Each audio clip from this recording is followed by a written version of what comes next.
Comenzamos una nueva edición de Café Financiero con toda la información necesaria para cuidar tu dinero. Hoy Maga de Castro va a brindar información muy importante para todas aquellas personas que financian sus consumos con las tarjetas de crédito, de cuánto cobran las entidades emisoras cuando no pagás el saldo total del resumen al vencimiento. José Luis Pavesa va a repasar lo sucedido en los mercados de capitales. También vamos a conversar con una de las compañías de seguros que mejor se comportan al momento del siniestro. Y en el último bloque vamos a dialogar con el economista Lorenzo Sigogravina para analizar los hechos más destacados en materia económica de estos últimos días. Abrimos este bloque entonces con información sobre lo sucedido en los mercados de capitales y en el contexto de un buen inicio del año para los activos argentinos. Las acciones hoy operaron con leves bajas tras el anuncio ayer de parte del Banco Central de que la tasa de devaluación se va a reducir al 1% mensual. José Luis, ¿qué tal? ¿Cómo andás? Hola Alejandro, ¿cómo te va? Gracias por la invitación. Gracias a vos por estar aquí. José Luis, ¿crees que esta decisión tuvo algún impacto en la baja de las acciones de hoy? Puede ser, es posible. La realidad, como indicaste, en lo que va del año, los activos locales vienen subiendo, están todos positivos. Acciones, bonos, baja el riesgo país, un dólar estable. Hoy la verdad que nos desacoplamos un poquito del exterior, que hubo euforia en los mercados de afuera. Levemente, algunos sectores subiendo, otros bajando, bastante dispar el mercado.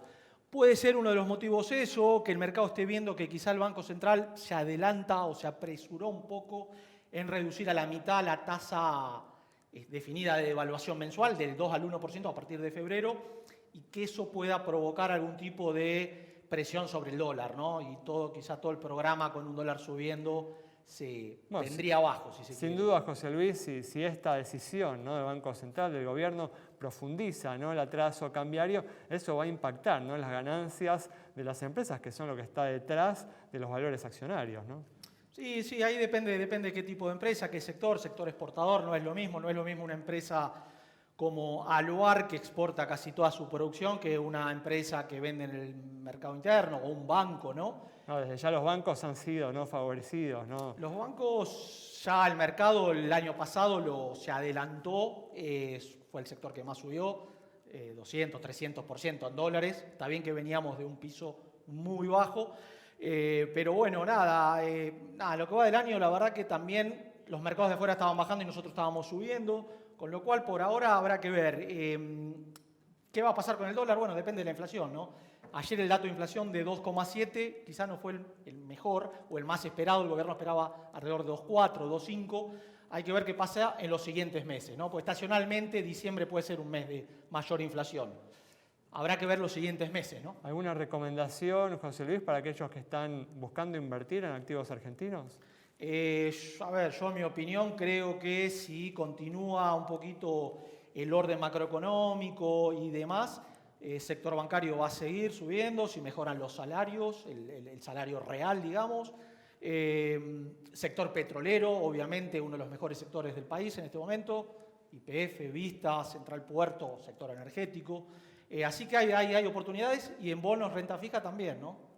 Muy bien, fantástico. Bueno, y ahora justamente, ¿no?, hablando de las ganancias de los bancos, vamos a brindar información para aquellos que están del otro lado y que padecen por ahí, ¿no?, las altas ganancias de los bancos, que son aquellos que a fin de mes tienen que pagar la tasa de interés y financiar, ¿no?, sus consumos con las tarjetas de crédito. Maga, ¿qué tal? ¿Cómo andás? Hola, Ale, ¿cómo estás? Bueno, gracias por estar una vez más aquí. No, gracias a vos. Bueno, vamos a contarles, Maga, al público, a aquellos que usan la tarjeta para financiarse, cuánto cobran justamente las entidades emisoras cuando uno no paga el saldo total del resumen al vencimiento. Claro, así es, porque las transacciones con tarjeta de crédito crecieron un 8,5 en diciembre, en el último mes del año pasado, y vamos a armar un pequeño ranking de cuáles son las tasas más favorables de las tarjetas de crédito, obviamente hablando de la tasa de interés que te cobra el banco, sí, a la hora en la que llega el resumen, en lugar de pagar el resumen completo, el total, optás por pagar el mínimo. Es decir, te llega un resumen de 300.000 pesos y vos pagas el mínimo, que puede ser un 10%, 30.000 pesos. Bueno, ahí lo estás financiando y entonces eso te genera un interés. El interés es distinto dependiendo del banco, así que vamos a ver un poco en unas plaquitas que tenemos cuáles son las más favorables. En las primeras 6, como es de esperarse, la mayoría son bancos provinciales. Tenemos el Banco de Tierra del Fuego, de Formosa, el Banco Provincia, el Banco Ciudad. Esos siempre suelen ser los más favorables y las tasas van de 87%. Y ahí veo que se coló también el Banco Credit Corp, ¿no? Sí, se coló el Banco Credit Corp hasta 106%.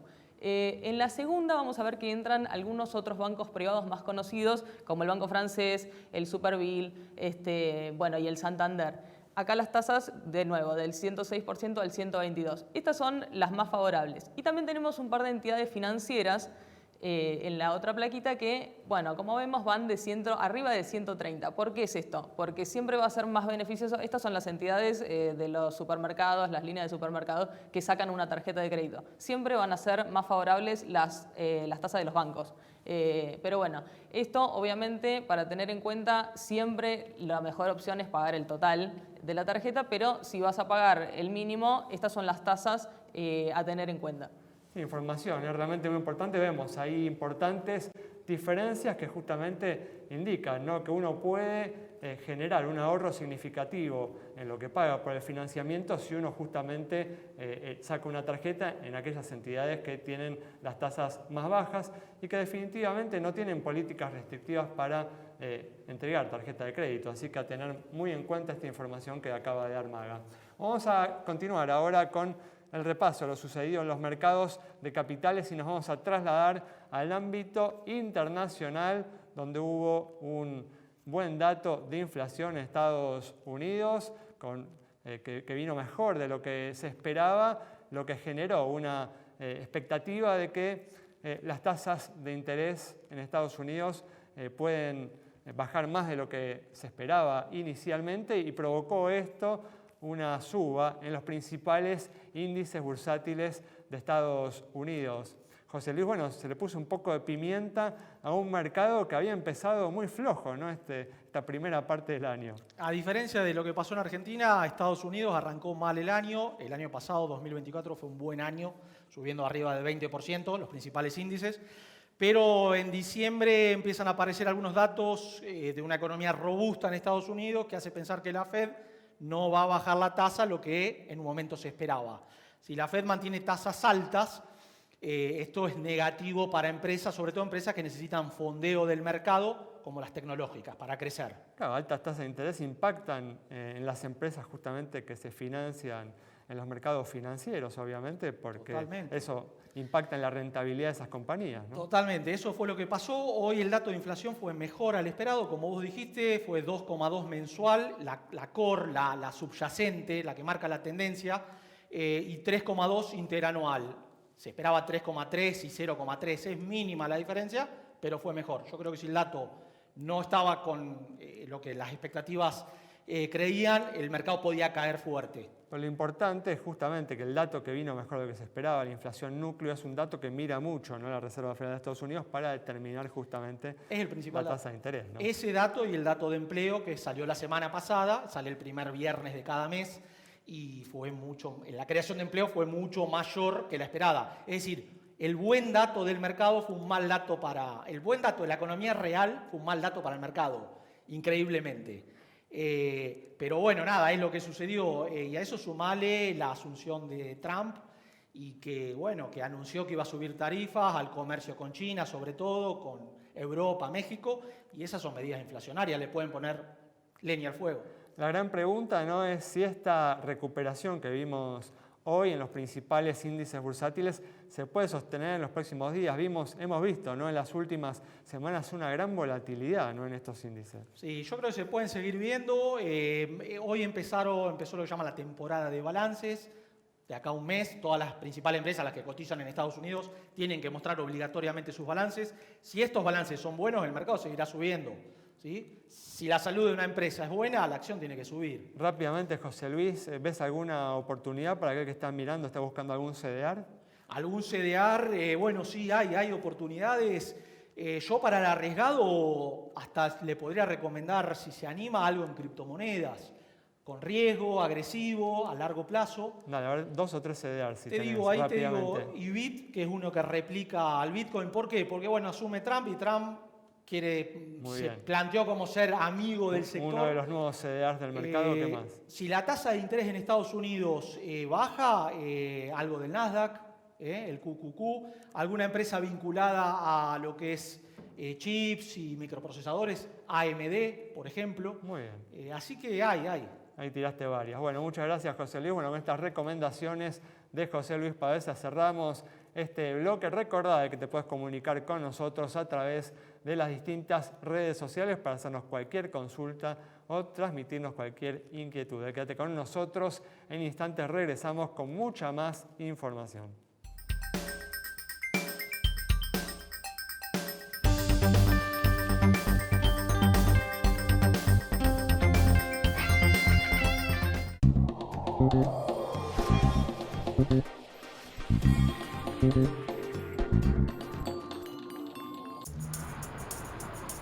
¿Entra acá? ¿Cómo lo estaciono? Ponelo en paralelo y empieza a girar. Gira también la ruedita del volumen. Bájale un toque. Gira con el universo. Manifestá que vas a lograrlo. Acá encontré cómo estacionarlo en 5 pasos. 5. Si en 3 maniobras estás. Mira las 45 soluciones que encontré sobre cómo lo estaciono. ¿Y si toca el de atrás? Para eso está Sancor Seguros. A veces no necesitas muchas respuestas. Necesitas una que sea segura. Sancor Seguros, el valor de dar respuesta. Para más información, consulta a tu productor asesor de seguros.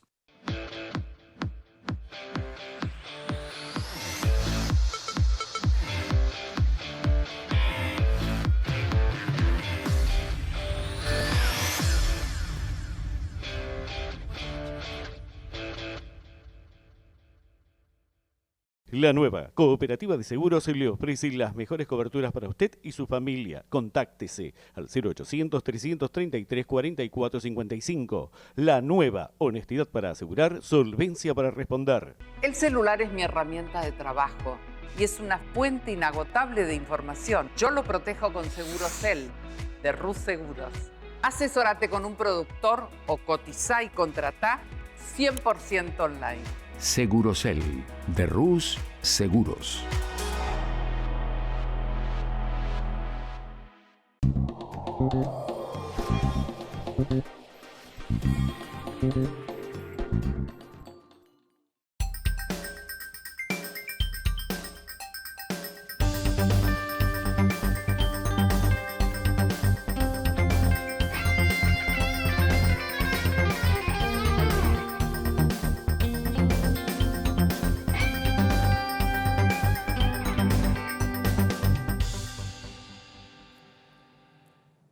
Abrimos este segundo bloque en el que vamos a hablar con una de las compañías que mejor se comportan al momento del siniestro.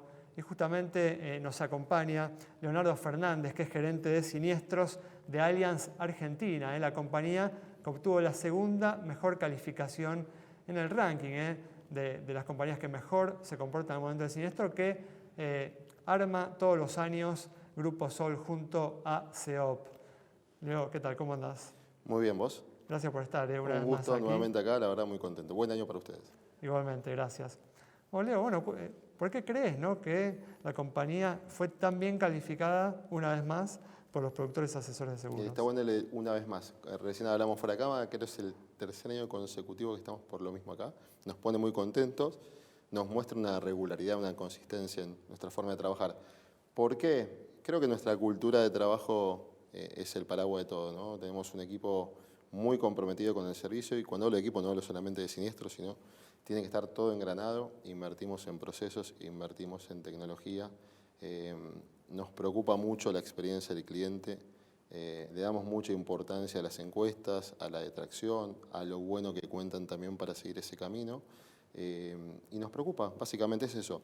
Es honrar lo que una compañía de seguros tiene que hacer al momento de un siniestro, que es cumplir con el pago, ¿no? No es ni más ni menos. Ahora, de la forma más rápida, de la mejor forma posible, de la forma más cercana, en eso nos ocupamos. Le damos mucha importancia, Ale.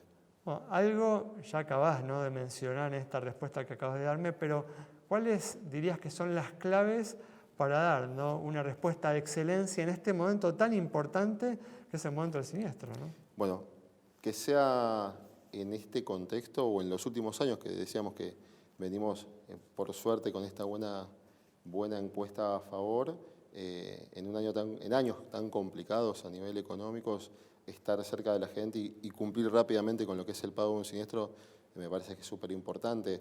Yo no lo veo como no hay nada especial. Vuelvo a decir, es hacer lo que hay que hacer y ocuparse de lo que hay que hacer. Invertimos, vuelvo a decir, en tecnología. Nuestro equipo tiene los lineamientos indicados y sabe cuál es el camino que tiene que recorrer para dar un mejor servicio. El pago es una conclusión. Antes hay un montón de otras cosas que hacemos para que se llegue de la mejor manera posible al pago de un siniestro. Invertimos mucho en procesos, creemos que siempre se puede hacer mejor las cosas y nada, básicamente eso, esa es una receta. No hay nada raro, es darle visión a eso.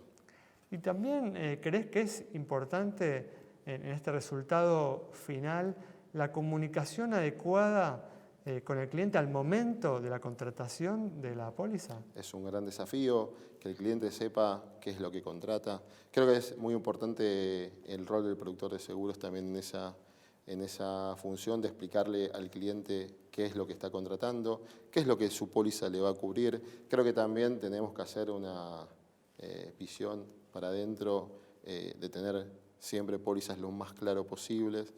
Nos hemos encontrado con infinidad de casos donde el asegurado no entiende lo que contrata cuando él por su propia cuenta se pone a leer. Me parece que hay un trabajo muy interesante que como industria de seguro tenemos que hacer en ser lo más claro posible. Hay que desmitificar esto de que las compañías siempre quieren tener alguna ventaja porque claramente estando de este lado sabemos que no es así, pero me parece que la claridad a un contrato hace que esto se pueda sacar de la visión de un asegurado final. Muy bien, bueno, muchas gracias, Leo. No, por favor, un placer. Un bloque dedicado entonces a la atención de los siniestros, este momento clave y que hay que tener muy presente al momento de informarse para contratar a una compañía de seguros. Quédate con nosotros, al regreso vamos a estar dialogando con el economista Lorenzo Sigot Gravina.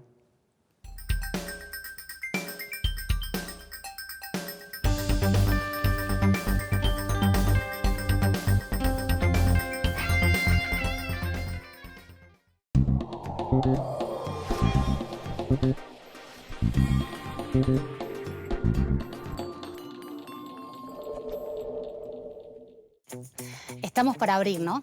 Rejas. ¿No van a poner? ¿Y la instalación eléctrica? ¿La chequearon?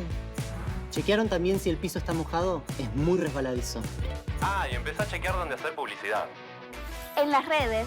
Con estos videos, la incendias. ¿Y si en lugar de las redes se incendia el local? Para eso está Sancor Seguros. A veces no necesitas muchas respuestas. Necesitas una que sea segura. Sancor Seguros, el valor de dar respuesta. Para más información, consulta a tu productor asesor de seguros. El celular es mi herramienta de trabajo y es una fuente inagotable de información. Yo lo protejo con Segurosel de Rus Seguros. Asesórate con un productor o cotizá y contratá 100% online. Segurosel de Rus Seguros. La nueva Cooperativa de Seguros le ofrece las mejores coberturas para usted y su familia. Contáctese al 0800-333-4455. La nueva honestidad para asegurar, solvencia para responder. Santiago del Estero es el lugar ideal para disfrutar con familia y amigos. Déjate sorprender por nuestros paisajes, atractivos y los sabores más atrapantes. Seguro vas a querer regresar. Visita Termas de Río Hondo y nuestra capital santiagueña.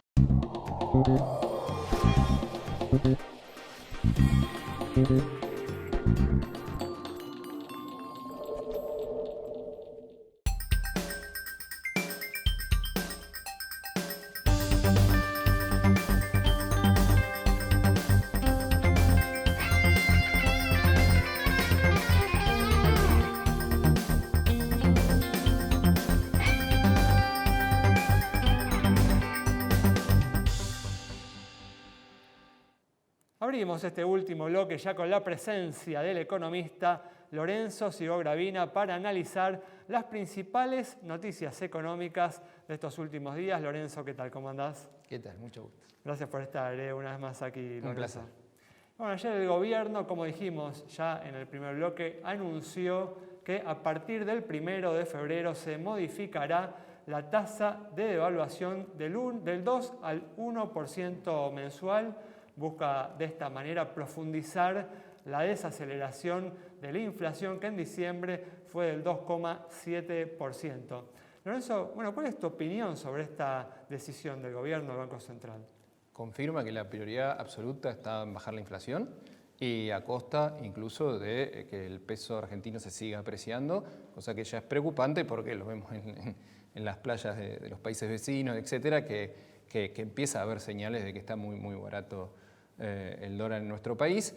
Y ahí la apuesta del gobierno es interesante porque la inflación dio 2,7%, un poquito por arriba de lo que esperaba el gobierno. Incluso la inflación núcleo dio 3,2%, se aceleró medio punto respecto a noviembre. Y sin embargo, a pesar que incluso en el contexto internacional es menos favorable para la Argentina, con commodities estables o a la baja y monedas emergentes depreciándose, el gobierno acelera y dice no, profundiza.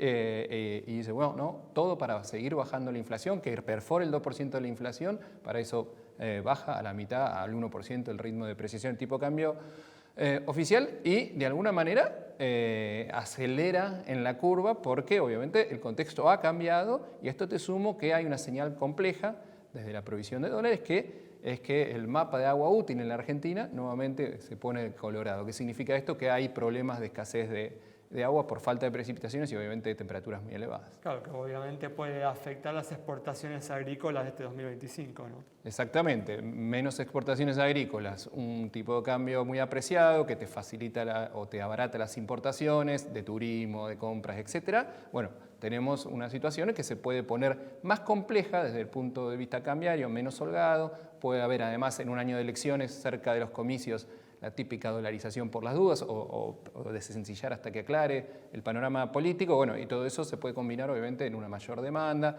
ya sea crecimiento de la brecha o que las reservas del Banco Central, que todavía están en las netas en terreno negativo, nunca salgan del terreno negativo. Se nota, ¿no?, que el gobierno se ha tomado, ¿no?, como muy en serio este objetivo que incluyó, ¿no?, el presupuesto del 2025 de una inflación del 18% para todo el año, ¿no? Sí, quizás lo que preocupa es que no hay que inmolarse solo por alcanzar la inflación del 18%. Sí, como siempre uno tiene que ver el cuadro general, el médico clínico de la situación de la Argentina y no solo el cardiólogo que te está midiendo la inflación, digamos, ¿no? Y ahí es donde uno ve, bueno, con un contexto internacional más complejo, más adverso para la Argentina, con un riesgo de sequía, convendría quizás. Estaba la excusa, ¿no? Bueno, no fue 2,5%, esperemos un mes más a que en enero o febrero baje la inflación definitivamente de nuevo al 2,5%, la núcleo también al 2,5%, y ahí hacer esta baja del 2% al 1% del ritmo de depreciación del tipo de cambio oficial, pero el gobierno aceleró en la curva. Sí, no, da la impresión acá en la Argentina, la verdad que uno se observa, ¿no?, la historia de los programas antiinflacionarios. Los programas antiinflacionarios que fueron exitosos justamente incluyeron, ¿no?, el tipo de cambio como una herramienta central. Obviamente después los desenlaces fueron problemáticos justamente por esto que estás señalando, ¿no?, los problemas de atraso cambiario que esos programas terminaron generando, ¿no? Sí, este plan de estabilización del gobierno encuadra bastante en lo que pasó en Argentina en el pasado y en la región. La duda, y ya ha tenido un éxito porque vemos una inflación que en un par de meses podría incluso perforar el 2% mensual, digo, eso es una señal de éxito. La pregunta es si ese éxito va a ser duradero o persistente. ¿Por qué? Porque si después se te atrasa mucho el tipo de cambio y en algún momento vos tenés que implementar una corrección cambiaria, bueno, ahí la inflación se te puede acelerar y la pregunta es, bueno, ¿se acelera un poquito y nada más? ¿O volvemos a entrar en una aceleración de la inflación que tenés que subir? Bueno, y se entra nuevamente en una puja distributiva que hace que nuevamente la inflación lejos del 2% mensual vaya, no sé, al 5% o valores que ya tuvimos en el pasado y que no es deseable. Tal cual. Por el momento, de todas formas, este problema, este tema del atraso cambiario que vos estás planteando, no presenta, ¿no?, un cariz alarmante a juzgar, ¿no?, por las fuertes compras de dólares que viene, ¿no?, haciendo el Banco Central en el mercado mayorista en esta primera parte, ¿no?, del año, ¿no? Sí, eso es cierto. También es cierto que tuvo que intervenir el mercado financiero para controlar el CCL, o sea, usó algunos dólares ahí. Y también es cierto que por el pago de deuda en moneda dura, el Banco Central sigue con reservas negativas que están un poquito mejor de lo que recibió, alrededor de 10.000 millones de reservas netas negativas del Banco Central cuando asume Milei, y ahora están en torno a 5.000 millones, pero siguen claramente en terreno negativo y esto es un problema, ¿no? Tal cual. O mientras tanto, ¿no?, hace muy pocos días la titular, ¿no?, del Fondo Monetario Internacional elogió, ¿no?, el programa económico de la Argentina, ¿no?, lo señaló al caso de la Argentina como el caso más impresionante de la historia reciente. ¿Crees que esto puede ayudar a que la Argentina logre un buen acuerdo con el fondo? Creo que, y esto es un mérito del gobierno de Milei, logró cerrar un déficit fiscal muy grande, y toda la mayoría de los analistas creemos que también va a ratificar en 2025 un año de elecciones, un año impar, que suele haber más gasto, etcétera, que también va a estar en caja las finanzas públicas. Eso es un mérito importante que logró el gobierno, y es más, el propio acuerdo con el Fondo Monetario preveía más tiempo para llegar al equilibrio financiero, y sin embargo el gobierno lo hizo de una en su primer año. Pero eso no quita, y ahí aplaude el Fondo Monetario, el mejor alumno en la Argentina, pero después está la cuestión cambiaria, que para nuevos desembolsos, para fondos frescos, le pide al gobierno mayor libertad cambiaria, que saque restricciones que de alguna manera hagan que el tipo de cambio esté un poquito más cerca, quizás, o un poquito más alto, ¿no?, a lo que sería si no hubiese restricciones, porque todavía hay stocks, hay utilidades retenidas, hay importaciones no pagadas, hay deuda comercial, hay stocks que si fueran libremente al mercado cambiario, hoy harían que el tipo de cambio esté más alto que el oficial. ¿Y cuándo estás viendo la salida del cepo? ¿Antes o después de las elecciones? Bueno, la lógica es que, lo que sí te puedo decir, no lo sé obviamente, lo que sí te puedo decir es que el gobierno solo va a quitar en serio el cepo todas las restricciones si tiene garantizada la estabilidad cambiaria antes de las elecciones. Y si no, pasará para después de las elecciones, puede haber maquillaje, pueden soltar un poco, pueden hacer una corrección, pero liberar todo, que no haya ningún tipo de límite o cupo, quizás como fue en su momento Mauricio Macri, yo creo que lo más probable es que sea después de las elecciones, porque siempre hay riesgo cambiario, y si se escapa el tipo de cambio, se les escapa la inflación, que creo que es el caballito de batalla en materia económica que buscaba el gobierno aprovechar en las elecciones de mitad de término. Muy bien, muchas gracias, Lorenzo.